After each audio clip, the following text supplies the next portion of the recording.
আমাদের সঙ্গে আরও অনেককে মারধর করা হচ্ছে, কি বলবেন?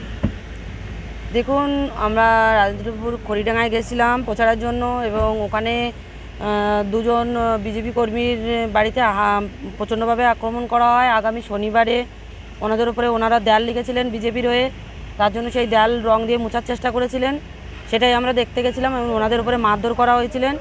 তারপরে যাওয়ার পরে ওখানে টিএমসির গুন্ডা বাহিনীরা ওখানকার যে পঞ্চায়েত প্রধান উনি বাজে ল্যাঙ্গুয়েজে আমাদেরকে গালাগালি করেন।